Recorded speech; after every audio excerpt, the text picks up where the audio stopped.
When I was 2 years old, I started having numerous seizures and I was diagnosed with epilepsy. So growing up and going through school, it was not a lot of fun. The accident happened when I was 5 years old. It was just a freak lawnmower accident. My dad was out cutting my grandfather's grass. He got up into a corner, had to back up, didn't know I was behind the mower, hit me and knocked me flat on my back, and both my legs went under the cutting deck. I can remember waking up at the hospital. My mother was standing over me crying. I remember saying, "Don't cry, Mom," twice.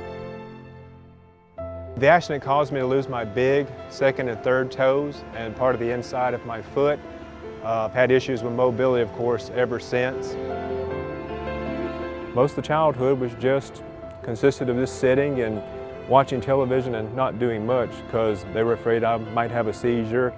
And of course, having the foot injury, I wasn't able to run very well. And playing with other kids, you could play tag. Of course, I was always it because I couldn't catch anyone. So I became depressed. When you're young and you don't do activities and can't participate in a lot of things, you remain idle. And when you sit a lot, you get bored, and to fix that boredom problem, I started to eat.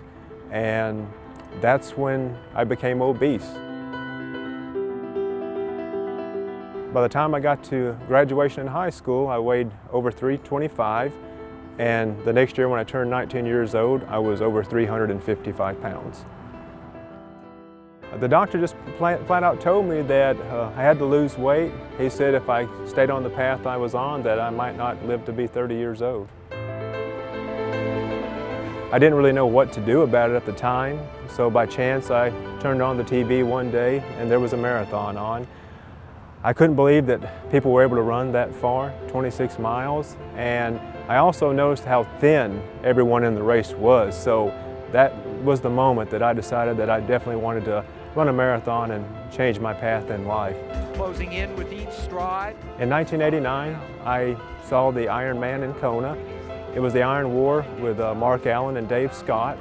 I just couldn't believe that someone could actually do an Ironman and do all those distances. And I decided at that moment that one day I definitely wanted to do a triathlon and attempt an Ironman someday. Being here, competing in Ironman North Carolina is a big accomplishment for me. Just getting to the start is a big deal.